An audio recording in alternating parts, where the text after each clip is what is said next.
Todo tuyo, presidente. Bueno, muy buenas tardes. Eh, Les saludo a Robert Marcial González. Yo soy presidente del Instituto Paraguayo de Derecho Constitucional. Hoy es un día de gran algarabía para nosotros porque nos honra con su presencia el maestro Diego Valadez, referente del derecho constitucional a nivel continental y yo me animo a decir a nivel mundial también. Una persona a la que muchísimo debemos desde el capítulo local del Instituto Iberoamericano de Derecho Constitucional. Nos dio pleno apoyo para que hoy tengamos no solamente vuelo propio, sino que estemos bastante consolidados en esto que tiene que ver con generar cultura constitucional. Así es que él nos abrió muchísimas puertas, maestro. Yo le quiero agradecer de corazón por todo ese apoyo, por todo ese respaldo que permitió que ya desde hace 7 años el Instituto Paraguayo de Derecho Constitucional vuelva a posicionarse, a justificar su razón de ser, que no es otra sino la de generar espacios de debate, de intercambio reflexivo, que ayuden a robustecer el debate público y sobre todo analizar temas como el que hoy vamos a tratar precisamente. Hoy vamos a tratar un tema de mucha actualidad, sumamente polémico, me animo a decir preocupante, que es el relacionado con la reforma judicial en México. Y quiero contarles anecdóticamente que el maestro Diego Valadez y yo coincidimos en un curso que nos tocó colaborar en la Universidad de Bolonia en el mes de enero.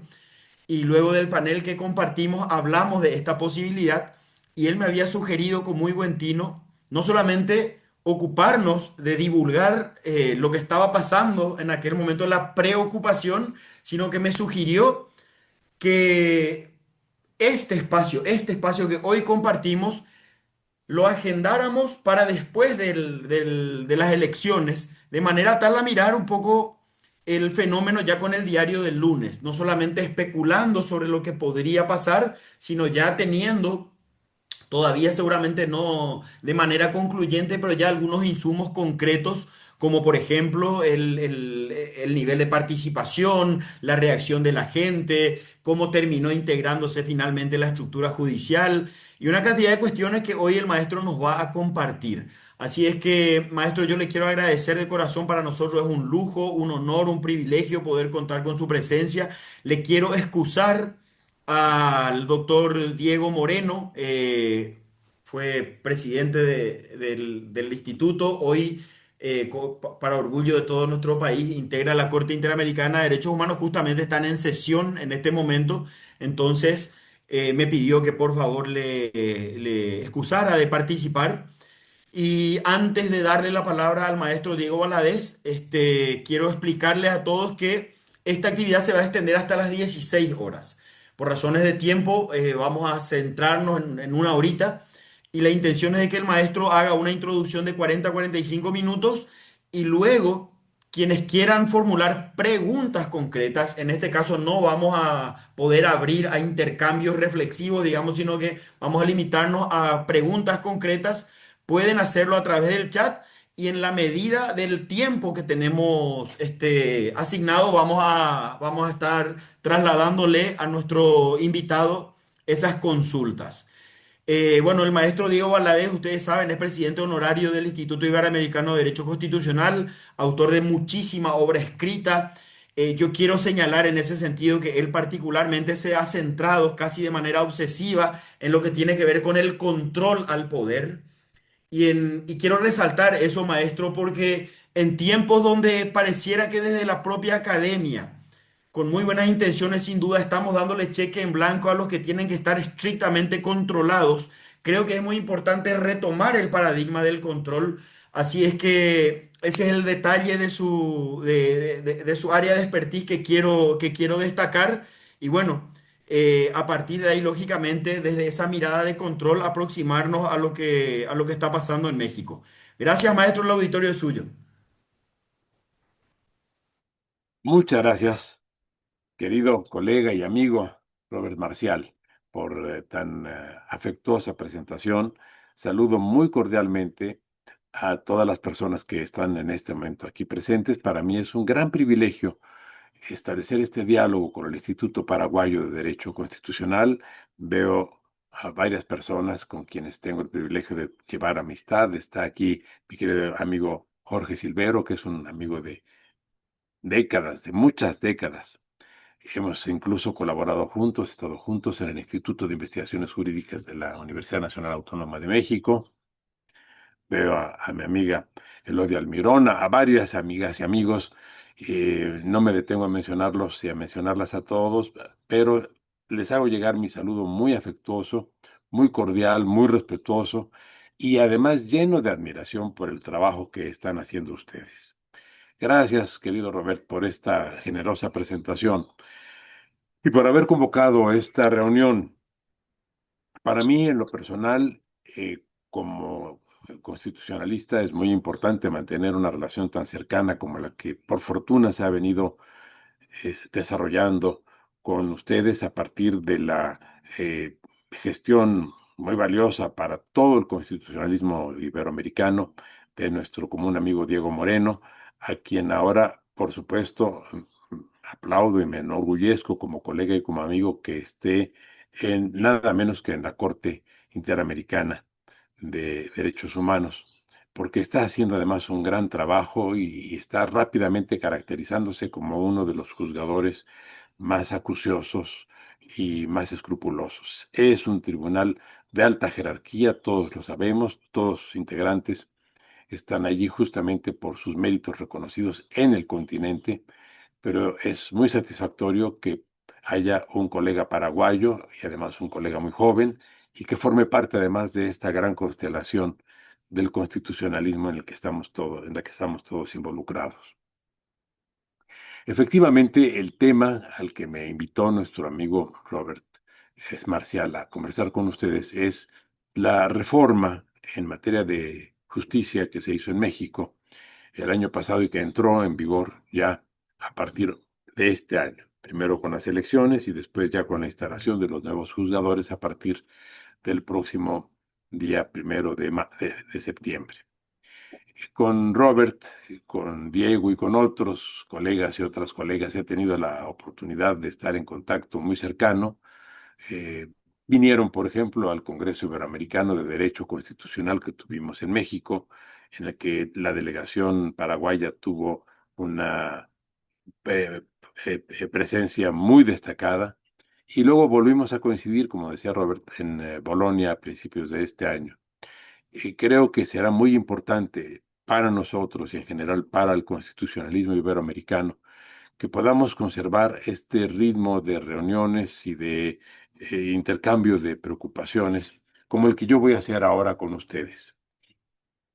¿Por qué hablamos, Diego, Robert y yo, de hablar sobre de conversar sobre este tema? Porque en realidad México no es el único país en el que están dándose problemas de la relación entre los órganos del poder, particularmente entre los órganos jurisdiccionales y muy especialmente los tribunales constitucionales y los congresos y los gobiernos. De manera muy ostensible, por ejemplo, estamos viendo lo que ocurre ya en Estados Unidos, donde se está generando una tensión muy fuerte entre esos órganos del poder.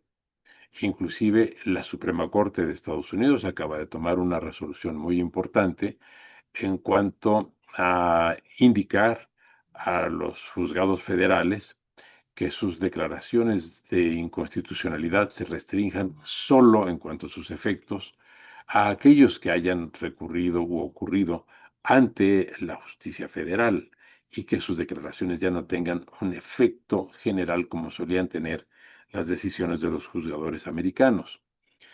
Esto significa un cambio radical en el esquema de concentración de las declaraciones de inconstitucionalidad que no era el caso en Estados Unidos. ¿Por qué se está dando este giro tan significativo en los últimos días, en las últimas semanas? Justamente porque hay una presión muy fuerte por parte del gobierno estadounidense con relación a la justicia y también una presión significativa por parte del Congreso. Pero no me voy a distraer ni los voy a distraer con este tema, simplemente lo menciono como uno de los ejemplos actuales de la atención a la que me referí. México no fue una excepción en este panorama.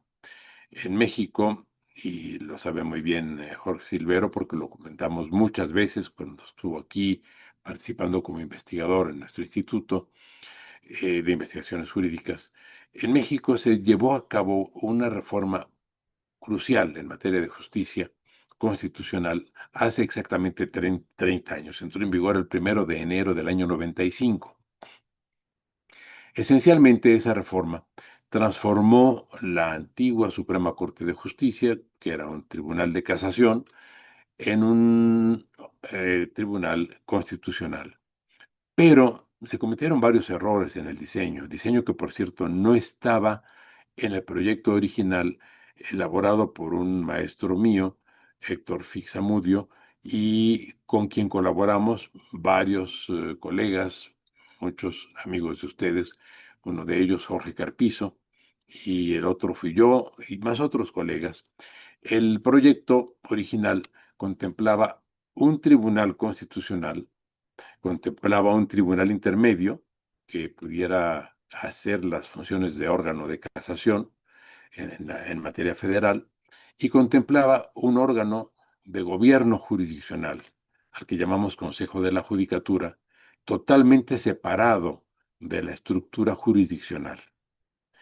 En el proceso, este fue el proyecto original, en el proceso desapareció ese órgano intermedio que estábamos proponiendo, quedó solamente la Suprema Corte con las dos funciones, la tradicional de casación y la nueva de control de constitucionalidad.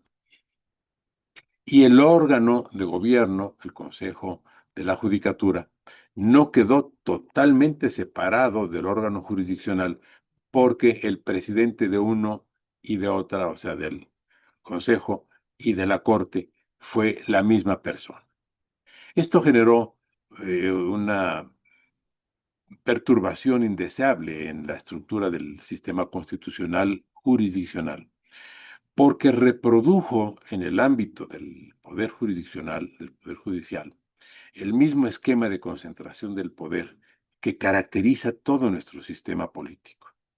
De manera que así como está concentrado el poder político en la presidencia de la República, quedó concentrado el gran poder de la justicia en el presidente o ahora la presidenta de la Suprema Corte de Justicia, que encabeza el órgano jurisdiccional de casación, el órgano jurisdiccional constitucional y el órgano de gobierno y administración del Poder Judicial al completo.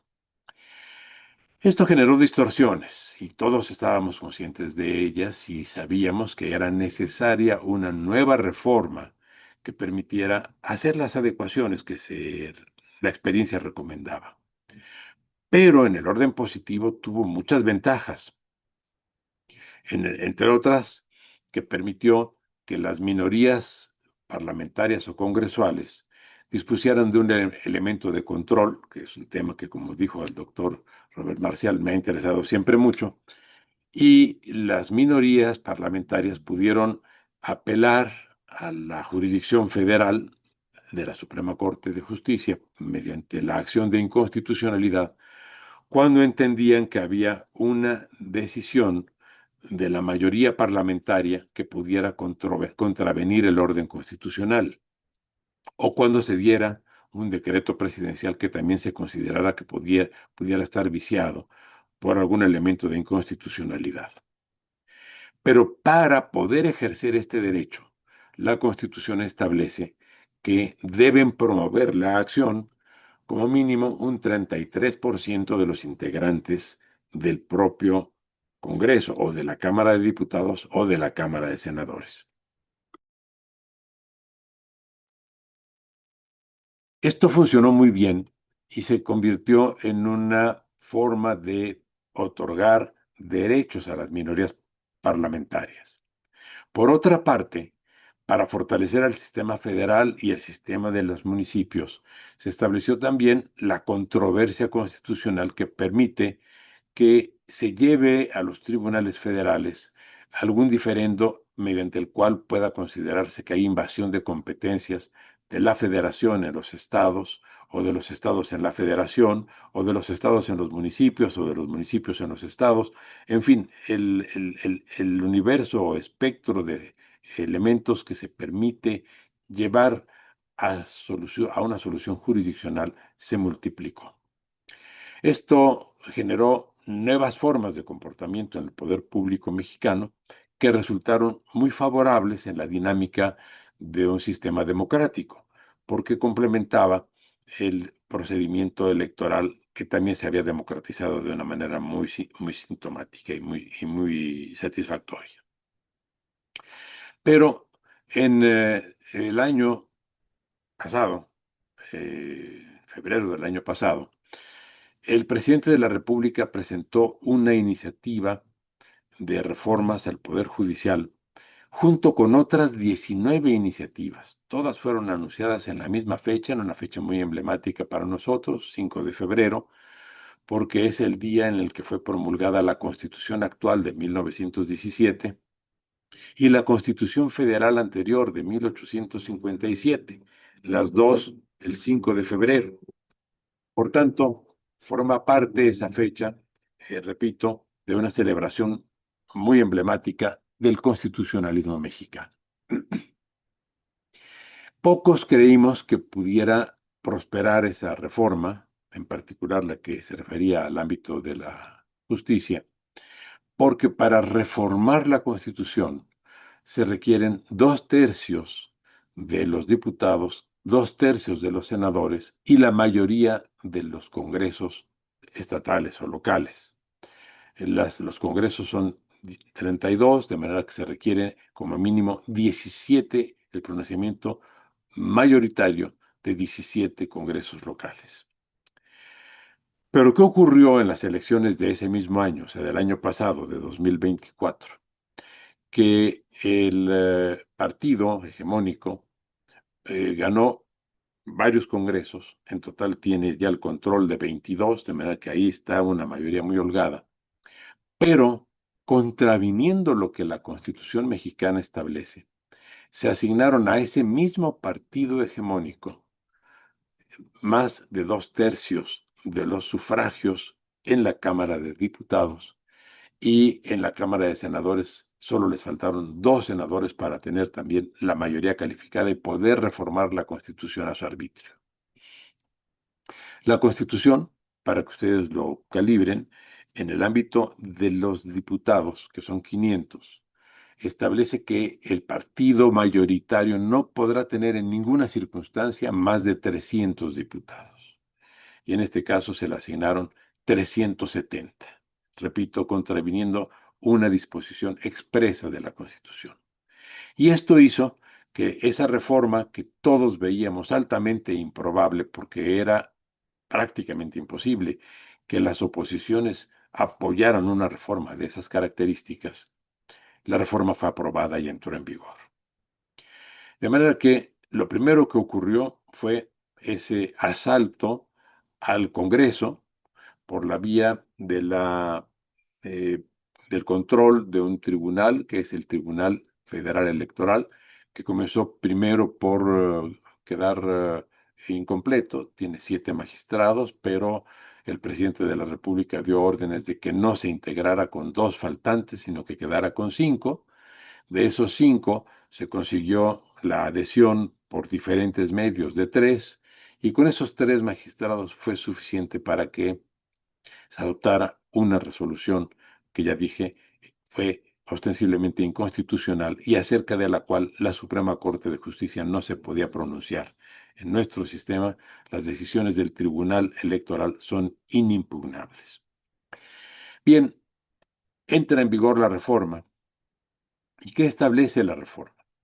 En primer lugar, la elección universal de todos los juzgadores federales, que son alrededor de 1,600, incluye ministros de la Corte e integrantes del nuevo Tribunal de Disciplina Judicial, que sustituye al Consejo de la Judicatura, y del Tribunal Electoral, pero también a todos los magistrados de circuito y a todos los jueces federales. Pero además, rompiendo la estructura federal del país, se impuso a todos los estados el mismo procedimiento. Se mencionó en la iniciativa que lo mismo ocurría en cuanto a la elección de juzgadores en Estados Unidos, pero no se aclaró que en el caso de Estados Unidos la elección de juzgadores no incluye a los federales, no hay ningún juez federal que sea elegido popularmente, y solamente incluye a alrededor de 30 estados de la Unión Americana donde hay elecciones para jueces locales, pero como decisión de cada estado, por eso 20 no tienen elecciones, 30 sí las tienen, y los 30 que tienen elecciones establecen sus propios sistemas electorales y su propio procedimiento para la determinación de candidaturas y para la elegibilidad de los jueces. En México, la reforma adoptada el año pasado reguló y estableció un solo parámetro de referencia para la totalidad de los estados y ninguno pudo excluirse de una decisión tomada directamente en el centro del país. Se llegó a tal punto que el presidente de la República dio públicamente, esta no es una inferencia ni una suposición, sino fue una declaración pública, una instrucción al Congreso y a los congresos locales diciendo que no podían cambiar una sola letra, una sola coma de su proyecto. Y por supuesto, su mayoría congresual aceptó a pie juntillas la orden pública dada por el presidente, de manera que una sola voluntad modificó al completo un poder de la federación. Además de la elección, a la que ya referí, hice referencia, la reforma también establece que los magistrados y los jueces federales duran 9 años en el ejercicio de sus funciones y son reelegibles. Los ministros de la Corte o los titulares del máximo órgano de justicia son ahora 9, antes eran 11, duran 12 años en su cargo y ellos no son reelegibles. Bien, otro aspecto que también caracteriza esta reforma, además de que quedan, pues, que son reelegibles, es que todos tendrán que desempeñarse durante todo su periodo en el lugar en el que fueron elegidos. De alguna forma, esto corresponde a una lógica electoral. El que es elegido en un estado no puede después ir a impartir justicia, de acuerdo con la lógica electoral, en otro en el que no fue elegido. Surge así, por tanto, una distorsión del sistema representativo, porque en realidad los juzgadores no son representantes populares, los juzgadores son profesionales que dirimen conflictos aplicando la norma vigente aprobada por el legislador, pero no son ellos los que introducen sus propios criterios al margen o por encima del derecho escrito o establecido en las leyes para determinar que sus principios, sus convicciones, sus conocimientos particulares o personales sean los que deban primar en la solución de los conflictos. Por esto mismo, se considera que la elección de juzgadores y las características que hacen que la carrera judicial deje de ser una carrera digamos, técnico profesional a convertirse ahora en una carrera estrictamente política. Los jóvenes que entraban a la judicatura para recorrer los diferentes peldaños que les podían permitir en algún momento aspirar a ser jueces y magistrados, han desaparecido esos estímulos, porque la forma de elegir a los juzgadores, que fue la que se practicó ahora recién, el 1 de junio pasado, indica que se trata solo de un proceso político. ¿Qué pasó el 1 de junio anterior? Pues la Constitución establece que no puede haber gastos por parte de los juzgadores, de los aspirantes a la justicia federal, perdón, que excedan un monto muy limitado y prohibió que hubiera interferencia de gastos públicos, o sea, ningún aparato del poder podía erogar ninguna cantidad para apoyar a ningún candidato y ningún particular tampoco podía intervenir en el proceso electoral apoyando con recursos a los candidatos. Sin embargo, se produjo un fenómeno muy peculiar, porque un par de semanas antes de que se llevara a cabo la elección, comenzaron a circular en el país millones de folletitos, unos folletos plegables, a los que aquí los chicos que en las escuelas utilizan para copiar subrepticiamente en los momentos de los exámenes, a los que llamamos acordeones. En diferentes países se les llama de diferente forma, pero ya sabemos que son justamente esos documentos que resumen algunas de las cuestiones difíciles de los contenidos de cada materia. Lo que ocurrió en México fue que se distribuyeron por millones. Nadie supo quién los pagó, pero sí se supo cómo se distribuyeron. Los distribuyeron funcionarios federales y funcionarios del partido hegemónico. A las diferentes casas iban y hacían entrega de los mismos a sus habitantes, a los moradores de las casas, particularmente a los múltiples hogares, que son varios millones, que reciben transferencias dinerarias o transferencias de recursos, sea porque hay una pensión por vejez, o una pensión por viudez, o una pensión por estudios, o una pensión por eh, enfermedad o por minusvalía. De manera que todos los que son objeto o sujetos de aportaciones del Estado a título de prestaciones de renta básica fueron visitados y les fueron entregados estos documentos de apoyo para votar. ¿Por qué era necesario contar con esto? Bueno, pues porque para las eh, mm, 800 plazas que estaban en este momento sujetas a elección federales, otras 800 eran objeto de votación en 2027, pero para esas 800 había cerca de 4,000 candidatos. Y evidentemente la población no estaba enterada ni tampoco muy interesada en participar en esa elección. Y lo que ocurrió es que en estos elementos de apoyo que se les dieron aparecían marcados los números o señalados los números a los que correspondían las diferentes candidaturas que se quería hacer triunfar. Y efectivamente, el 60% de los sufragios fueron emitidos exactamente en los términos en los que estos instrumentos, llamados acordeones entre nosotros, o machete, por ejemplo, creo que así se le dice en Paraguay, igual que en Uruguay y que en Argentina, si no estoy equivocado, eh, correspondieron a lo que se planteaba. De manera que la manipulación de la elección fue clarísima. Aún así, la elección fue muy baja.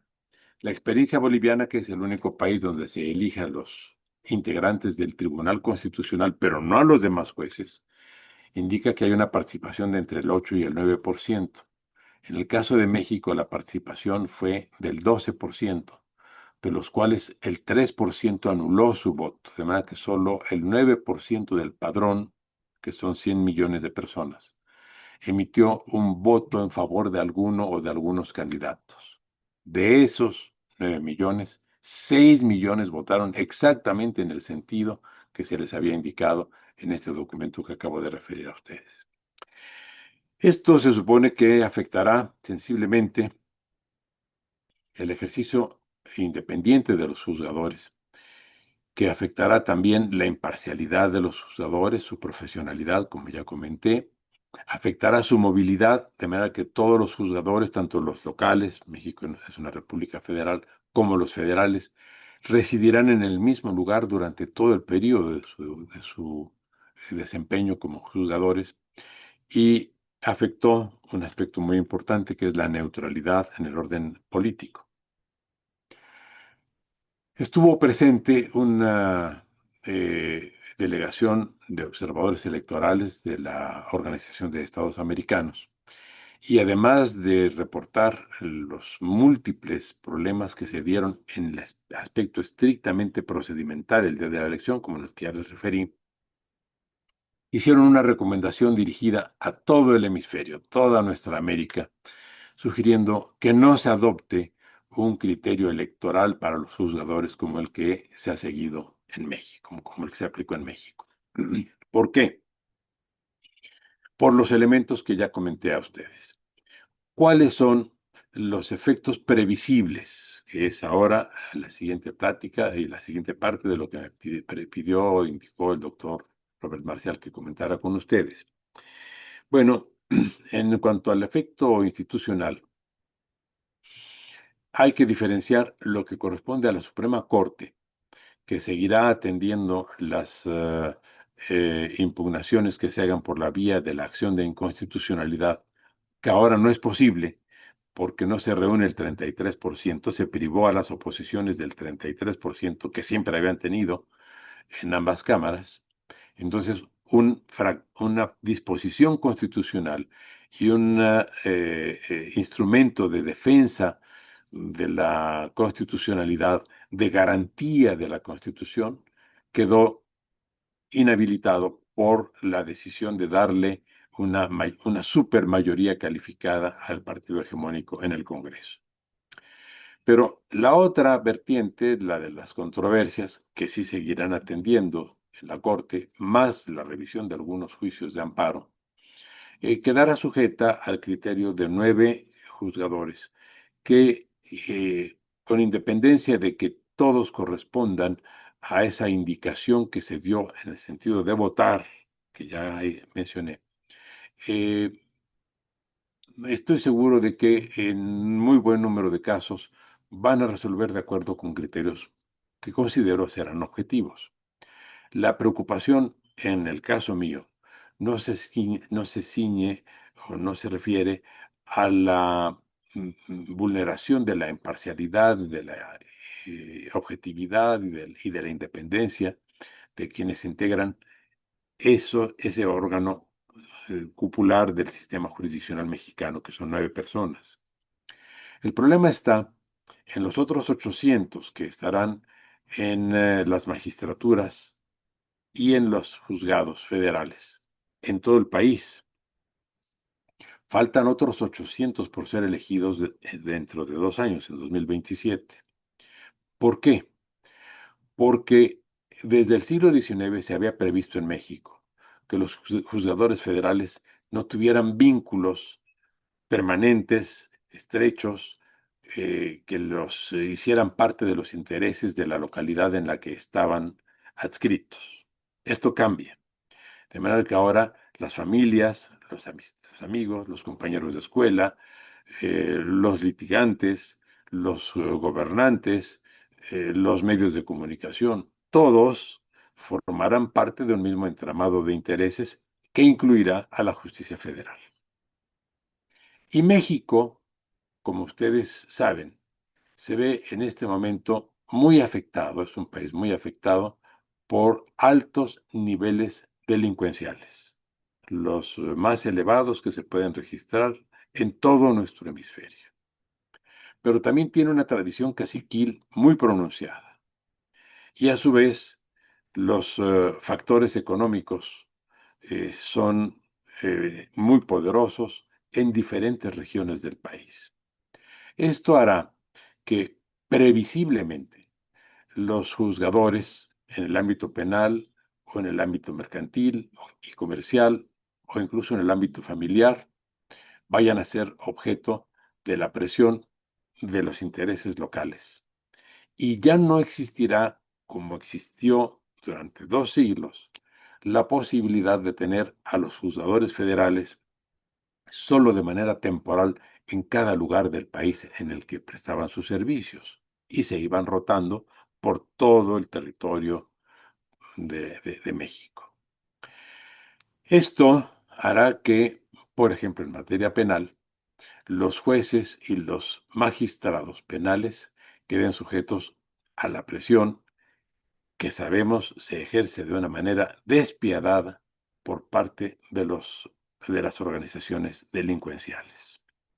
De manera que quedaron expuestos a la extorsión y quedarán expuestos también a las presiones intimidatorias que, como ustedes saben, porque ven las noticias procedentes de México, llevan a que el número de personas, particularmente, vaya, no solo particulares, sino incluso funcionarios elegidos, diputados, presidentes municipales, eh, en fin, muchos tomadores de decisiones sean ultimados, muchas veces con toda su familia, con sus familiares, de manera muy violenta.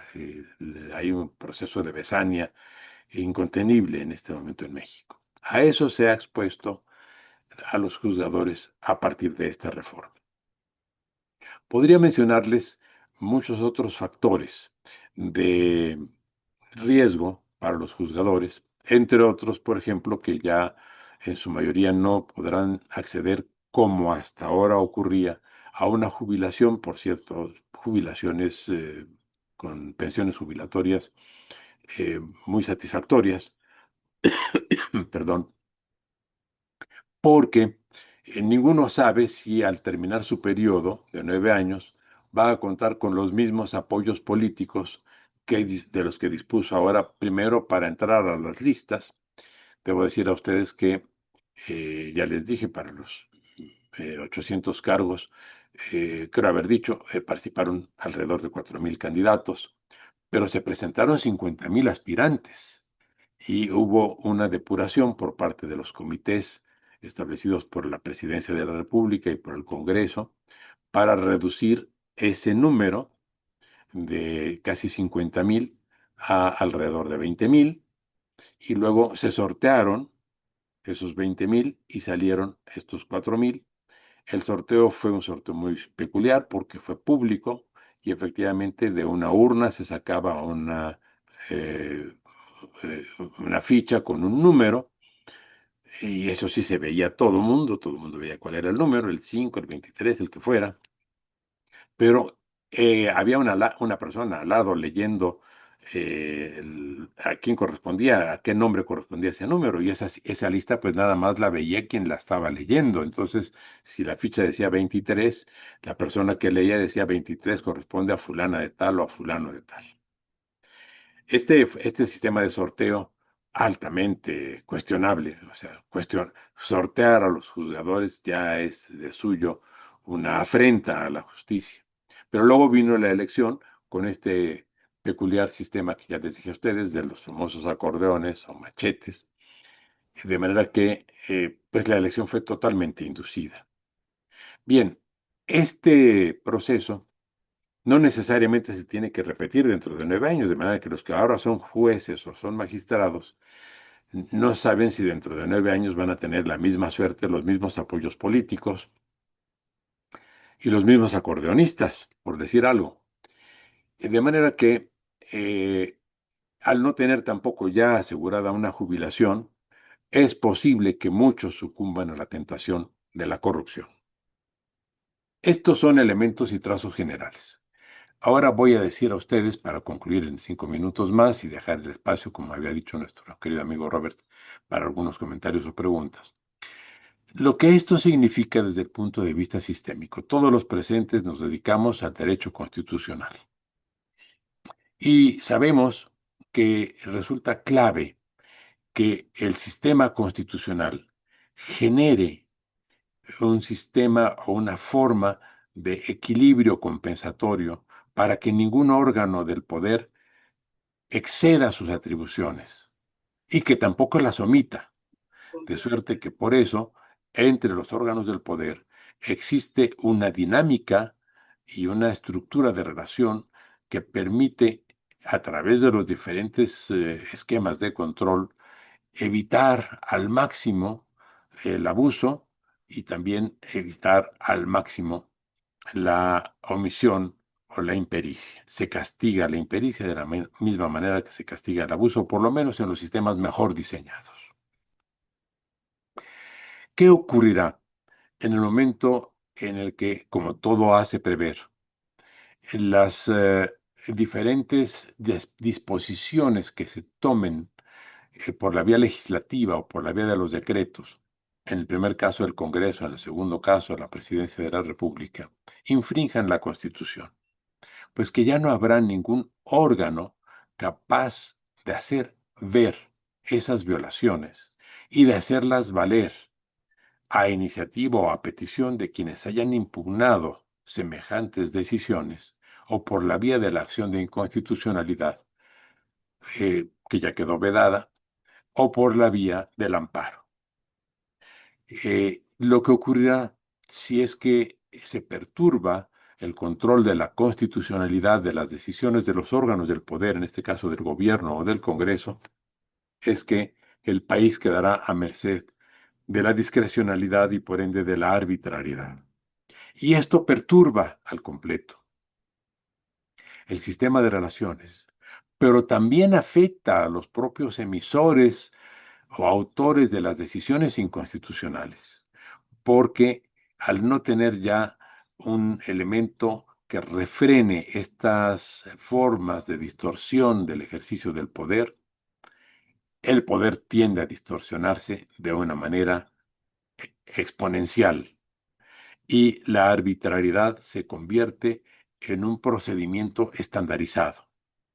Y por otra parte, la Constitución deja de ser un referente, tanto para el gobernante cuanto para el gobernado, porque ya tampoco el gobernado está consciente de que sus derechos están legítima y eficazmente tutelados.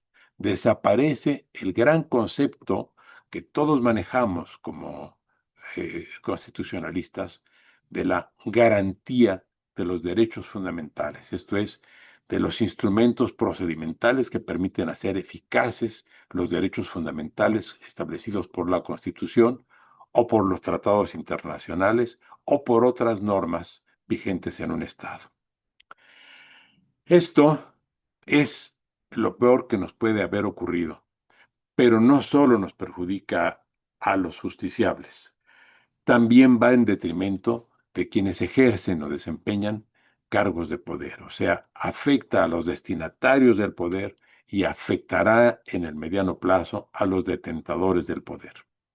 Quienes diseñaron esta reforma y quienes la han implantado de una manera tan atropellada como la que a grandes rasgos describí ante ustedes, no tuvieron en cuenta que justamente un sistema constitucional funciona de esa forma, de manera sistemática o sistémica, y que la perturbación o modificación radical de uno de los órganos del poder no puede dejar indemne, nunca ha ocurrido así, a los demás órganos del poder. Por lo mismo, y es con lo que cierro, eh, y por lo que me parecía importante tener esta comunicación con ustedes, y que para la conclusión recupero lo que ya dije de la observación que hicieron los representantes de la Organización de Estados Americanos que vinieron a presenciar el proceso electoral.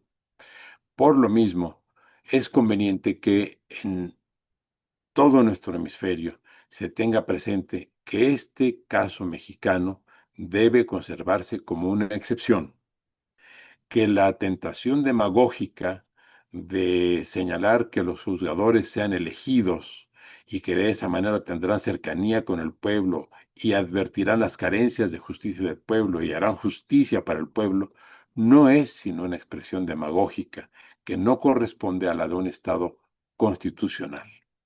El Estado constitucional tiene que regirse por principios de observancia de la Constitución y de todo el ordenamiento en su conjunto. Una vez que se destruye el órgano garante de esa observancia, todo comienza a generar disfuncionalidad desde el propio poder.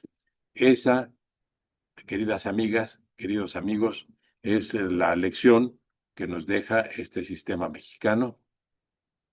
Muy pronto comenzaremos a ver los efectos nocivos. Es posible que pasen tal vez algunos años antes de que se agudice la crisis institucional a la que estamos entrando y que se plantee la revisión de nueva cuenta de este sistema nuestro, que por cierto necesitaba ser modificado, pero no lo fue en los términos que requería, sino en términos que agudizan aún más los múltiples problemas que ya tenía.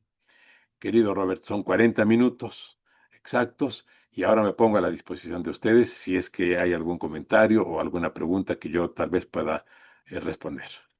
Digo tal vez porque si no conozco el tema que me planteen, lo estudiaré y luego les daré mi opinión. Trataré de poder contestar lo que se me indique.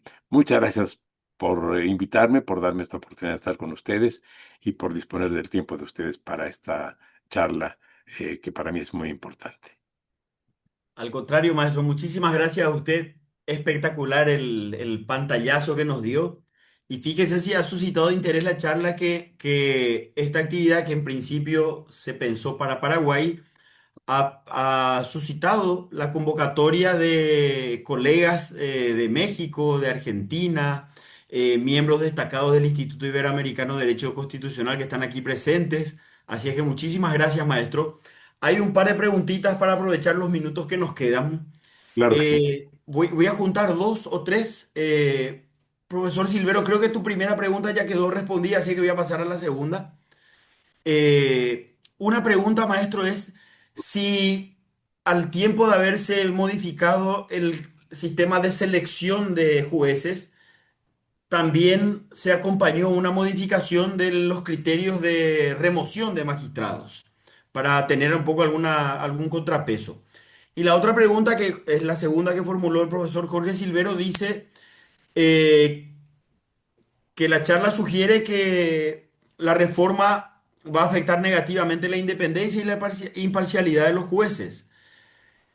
En ese contexto, sí se podría decir entonces que con las reformas México está ingresando a una suerte de proceso de autocratización. Esas son las dos preguntas por ahora. Si alguien tiene otra consulta, por favor escribe al chat y voy a dar lectura cuando en la siguiente intervención. Adelante, maestro. Los dos planteamientos son de lo más interesantes. Sí, en efecto, con relación a la preocupación acerca de si habrá algún sistema de eh, control sobre los juzgadores y de modificación de las sentencias. Se creó en esta reforma un órgano que suple o sustituye al antiguo Consejo de la Judicatura. El Consejo de la Judicatura existente desde 1995 era el que determinaba los procedimientos de selección, admisión, promoción y adscripción de los juzgadores. Y también, eventualmente, de sanción en el caso de incumplir con, digamos, obligaciones o normas a las que estaban vinculados. Este procedimiento, sobre todo el de sanción, se refería esencialmente a actos que pudieran ser calificados como contrarios a la norma, y esto, digamos, es lo razonable en cualquier sistema, en cualquier organización. Pero al nuevo Tribunal de Disciplina Judicial que sustituye ese Consejo de la Judicatura, cuyos integrantes también son elegidos, se le faculta para valorar el contenido de las sentencias. No pueden modificar las sentencias, no revisan las sentencias, ni de jueces ni de magistrados, pero sí valoran su contenido.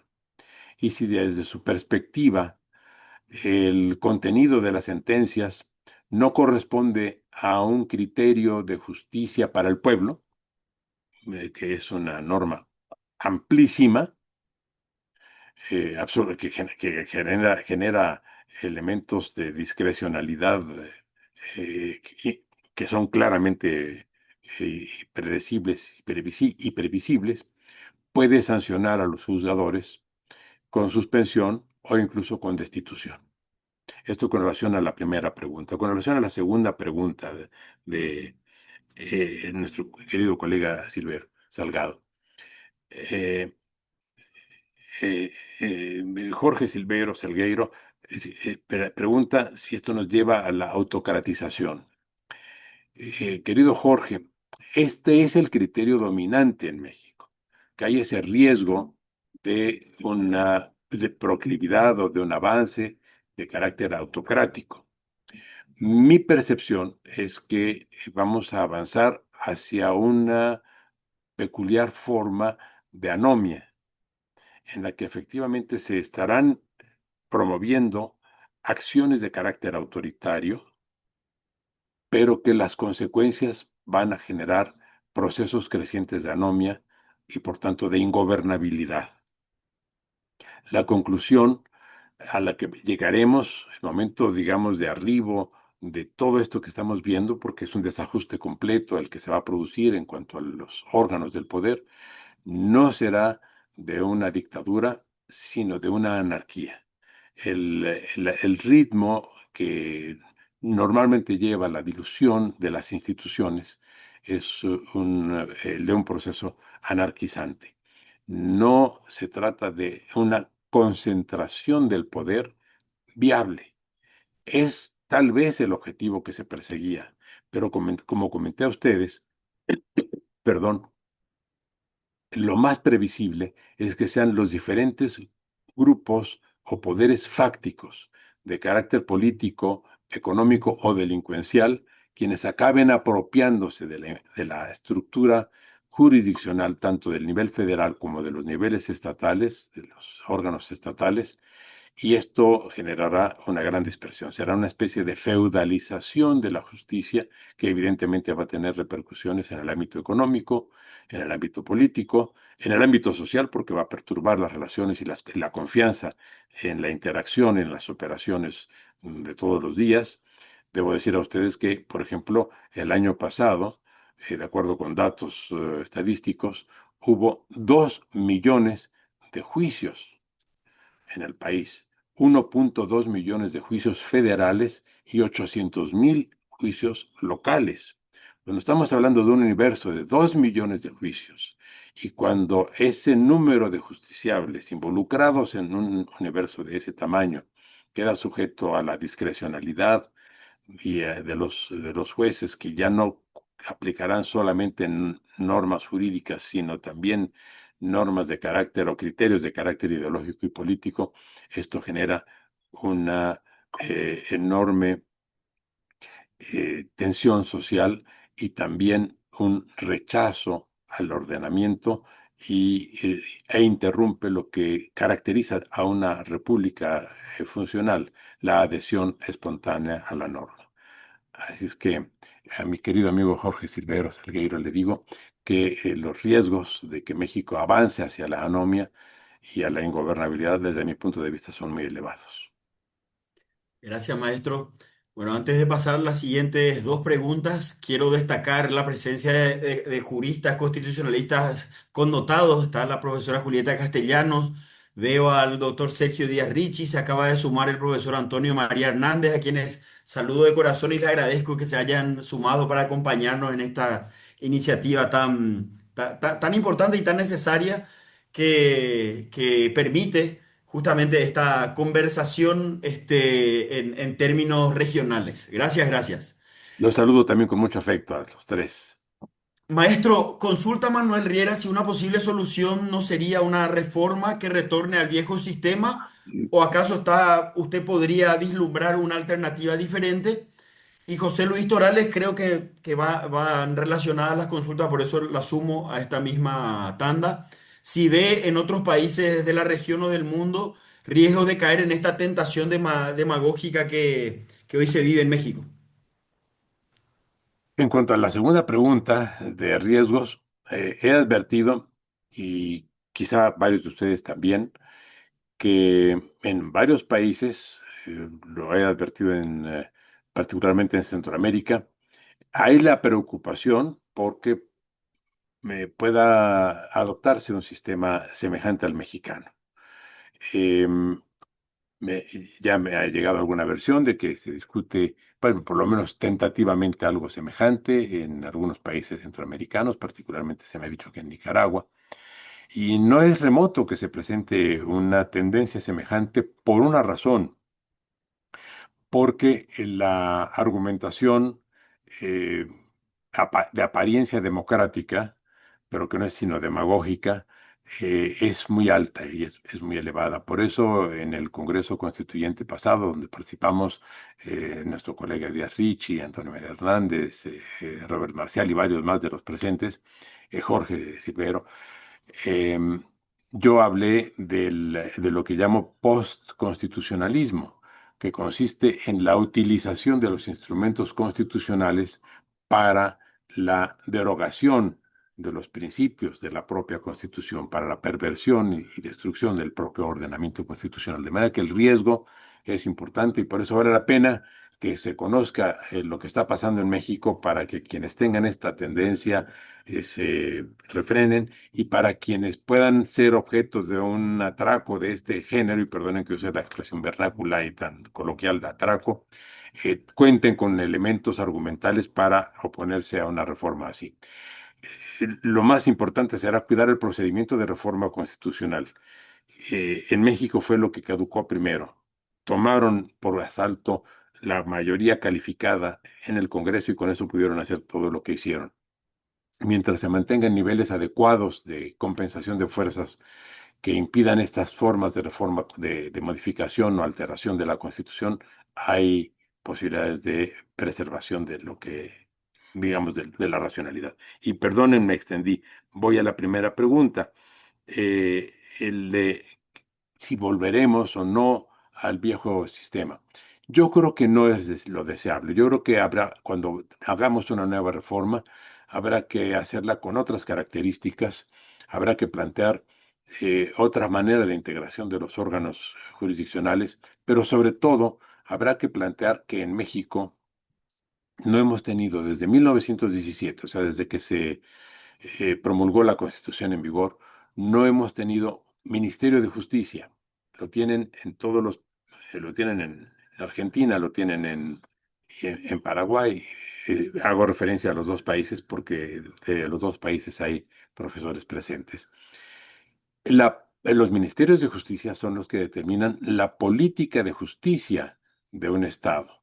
Y en México, el Estado mexicano, esto es muy grave lo que voy a decir, pero es corroborable empíricamente, carece de política de justicia y ha carecido de política de justicia a lo largo de más de 100 años. El Ministerio de Justicia se abolió en México considerando que debía ser una función de las entidades federativas, o sea, de los estados o provincias.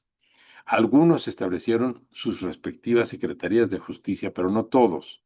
Y en la mayor parte donde sí existieron ya no existen. En este momento no hay ninguna Secretaría de Justicia en los estados en México. De manera que no hay un órgano que determine, por ejemplo, qué nivel de inversión se debe hacer en justicia, cuáles deben ser, digamos, los órganos de acceso a la justicia que se deben garantizar. Por mencionar a ustedes un ejemplo, en México tenemos 5 juzgadores por cada 100,000 habitantes, frente a Paraguay, creo que tiene alrededor de 11 o 12 juzgadores por cada 100,000 habitantes, si no estoy equivocado. Costa Rica tiene 25 juzgadores por cada 100,000 habitantes. De manera que no tenemos un órgano que planifique eso y la inversión que se requiere. No tenemos estudios de impacto normativo, no sabemos cuáles son los efectos reales de las sentencias, no sabemos cuánto dura un juicio, digamos, mercantil en cada estado de la República o un juicio civil. No sabemos cuál es el costo para los justiciables de acceso a la justicia. En fin, no sabemos nada de lo que está pasando en materia de justicia en el país porque no hay un órgano especializado que lo haga. De los 193 países que forman parte de la Organización de las Naciones Unidas, solo 23 no tienen un órgano llamado Ministerio de Justicia o equivalente, uno de ellos México, y por cierto el de mayor número de habitantes. Algunos de los estados que no tienen este tipo de órganos son estados que no llegan al millón de habitantes. De manera que sí, tendremos que revisar, y este será un buen motivo, el sistema de justicia en el país, pero sobre bases distintas a las que hasta ahora existieron y muy distintas de las que ahora están en vigor. Bueno, gracias, maestro. Bueno, y hay una última tanda abusando un poquito de su generosidad y su Al, predisposición, maestro. al contrario, Vamos me da mucho gusto. Voy a juntar la última tanda de intervenciones para hacer un redondeo antes de despedirlo. La profesora Adriana Marecos consulta los términos del impacto presupuestario de esta reforma con relación al presupuesto anterior. Eh, Gerardo, creo que está identificado con un iPhone nomás. Gerardo pregunta si usted considera que la reforma electoral en México puede tener impacto respecto a la designación de jueces federales que ya han sido nominados y sobre todo si esto pone en riesgo la desaparición del Instituto Nacional Electoral. Y creo yo como broche de oro la doctora Fabiana Marín deja instalado el dilema fundamental que creo que recoge y sintetiza la preocupación de todos. Si lo que vivieron en México fue una verdadera reforma judicial o por el contrario se puede ver como una suerte de purga judicial. Comienzo por esto último. Sí, podría verse como eso, como una especie de purga en cuanto a que había una situación de incomodidad creciente entre los integrantes de la Suprema Corte de Justicia y las autoridades políticas, tanto en el gobierno cuanto en el Congreso. Esto pudo haberse resuelto por esa vía, por la de la renovación de la Suprema Corte de Justicia, inclusive por los medios tradicionales de la presentación de candidaturas por parte de la presidencia y la resolución de las designaciones por parte del Senado de la República. Pero se prefirió hacer todo este entramado de mezcla de lo político con lo jurisdiccional, apelando fundamentalmente a esta convocatoria de elección popular. Las razones por las cuales se tomó esta decisión, eso es lo que aparece en la iniciativa presidencial, fue por decir que había mucha corrupción en el Poder Judicial y que la elección de los juzgadores sería una garantía de que no hubiera corrupción. Desde luego, esta es una petición de principios, ya lo sabemos. Las elecciones sirven para muchas cosas, pero no sirven para hacer honestos a los deshonestos o para asegurar o garantizar que solo los honestos triunfen. Si así fuera, entonces el mundo sería una maravilla porque todos los senadores y diputados y gobernadores y presidentes de todo el orbe serían un dechado de pulcritud y honorabilidad y sabemos que lamentablemente no es así. De manera que el argumento presidencial no tuvo ninguna justificación. Esto con relación a la última pregunta. Con relación al destino del Instituto Nacional Electoral, todo indica que va a seguir el mismo destino y que habrá una reforma en materia electoral y que los nuevos integrantes del nuevo organismo electoral también serán elegidos popularmente. Sobre esto, y una reflexión rápida, es que al darle la misma fuente de legitimidad a los juzgadores y lo que en el futuro será a los administradores y organizadores de elecciones, que a los representantes políticos que integran el Congreso o a los gobernantes, se está también generando un factor de distorsión muy grave. El presidente de la Corte, por ejemplo, será quien obtuvo más votos en la elección y su fuente de legitimidad es la misma que la de la presidenta de la República, lo mismo que la de los otros 8 integrantes de la Suprema Corte de Justicia, porque fueron elegidos en una elección nacional y por voto popular directo. De manera que allí también habrá una perturbación en la relación entre los poderes que se acentuará con el tiempo. Y finalmente, con relación al impacto presupuestario. Bien, sí, el impacto presupuestario será sensible porque los sueldos de los integrantes del Poder Judicial desde el año 1983-84 habían sido es objeto de una sensible elevación. La reforma que se hizo hace más de 40 años en esta materia tenía por objeto que para que fuera competitiva la corte y atractiva para los nuevos abogados, debe pagar salarios competitivos con el mercado. Y sí, los sueldos en el Poder Judicial eran sueldos elevados. Ahora van a ser disminuidos en aproximadamente entre un 40 y 50% para los ministros, los magistrados, los jueces y por supuesto para el personal inferior. Esto hará que ya el Poder Judicial no sea atractivo para quienes deseen tener niveles salariales razonables. También había un sistema de jubilaciones que era diferente del resto del sistema jubilatorio del Estado mexicano, porque se sostenía el mismo sueldo de los egresados, de los que se jubilaban, que habían tenido durante su desempeño. Esto hacía que, claro, se esforzaran por cuidar su trabajo, por mantener estándares de idoneidad tanto profesional como ética. Esto desaparece porque los fideicomisos que se habían formado fueron absorbidos todos por el Estado para destinarlos a la distribución de la renta básica, de la que son beneficiarios pues, muchos millones de mexicanos, jóvenes, ancianos, mujeres, en fin, ya ustedes conocen cómo funciona el sistema de renta básica. De suerte que al disminuir los salarios y al no tener garantizado el sistema de jubilación, se expone a que muchos traten o utilicen sus cargos en un sentido ajeno a la ética profesional. Es una presunción que con la que no quiero eh, insinuar nada negativo con relación a las personas que van a entrar a desempeñar cargos jurisdiccionales, pero es un riesgo objetivo que se había superado, repito, hace más de 40 años y acerca del cual estamos reincidiendo nuevamente. El Poder Judicial costará menos en el orden del gasto público, pero podrá costar mucho más en el orden del funcionamiento efectivo. Gracias, maestro. Bueno, yo antes de cerrar, yo no sé si el profesor Antonio María Hernández me escucha, y si es así y tiene ganas de hacer uso de la palabra un par de minutos, va a ser un honor para nosotros, maestro, poder escuchar su voz autorizada, sin presión ni sin compromiso, si no, cierro.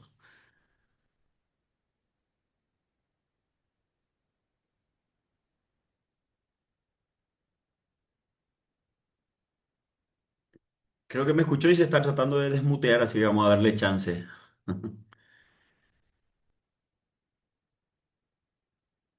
Maestro Valadez, perdón la impertinencia, pero me pareció, no quiero dejar pasar la posibilidad de escuchar al profesor Antonio María Hernández, que de esto Eh, entiende mucho también, Es un siempre y privilegio cuando escuchar, logre superar la tecnología.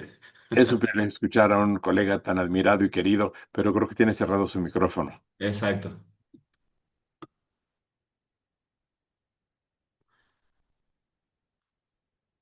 Es que veo que va en el automóvil y eso le es Está en el difícil. auto, sí, sí. Y Bueno, pero está intentando.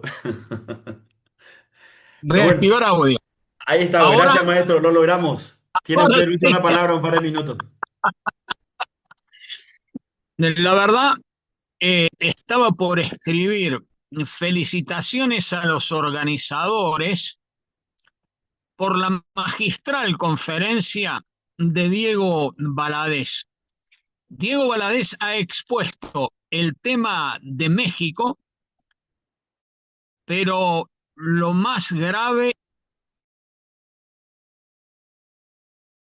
es lo que él ha enunciado en relación a las derivaciones futuras de esto que ha comenzado en México y que puede continuar en otros países de la región. A mí me parece que el Instituto Iberoamericano de Derecho Constitucional tiene que continuar la línea fijada oportunamente por su presidente ahora honorario, precisamente Valadez.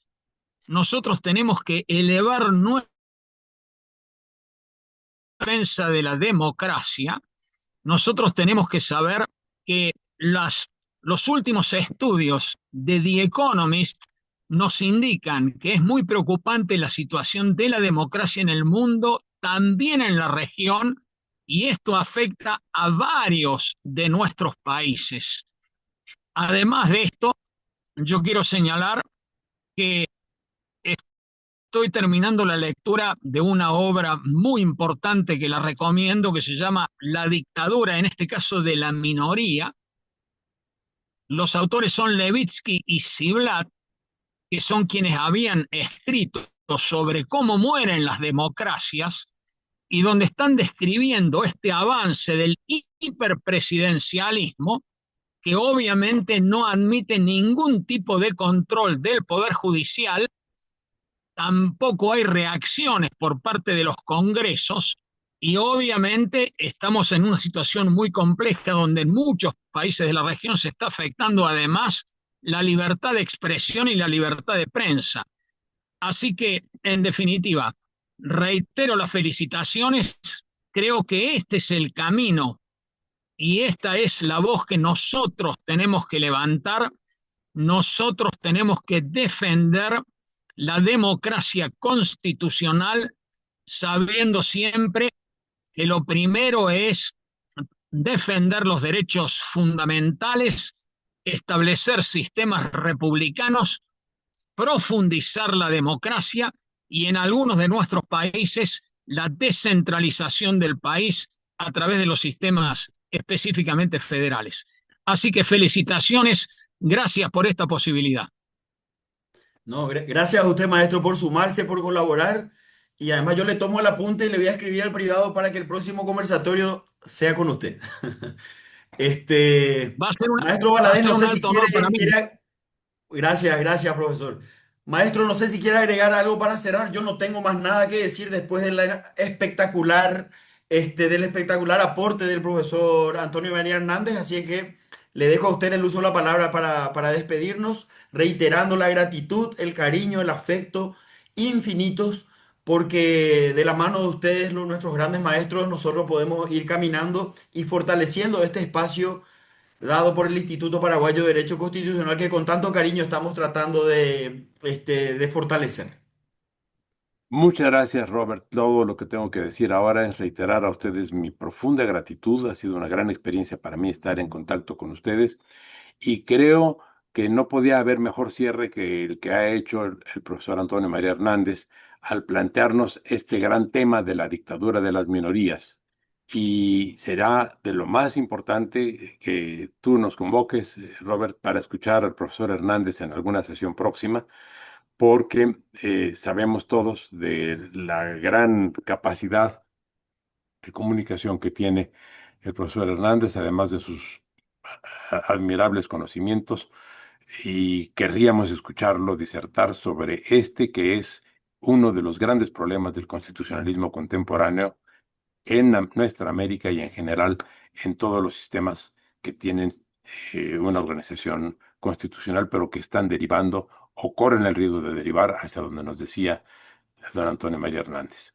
Espero que nos convoques muy pronto, Robert, para escuchar al profesor Hernández y para seguir en este gran encuentro continental que nos permite mantener la relación fraternal que todos deseamos. Gracias por haberme dado esta oportunidad y mi abrazo muy afectuoso para todas las queridas amigas y colegas y para todos los queridos amigos y colegas.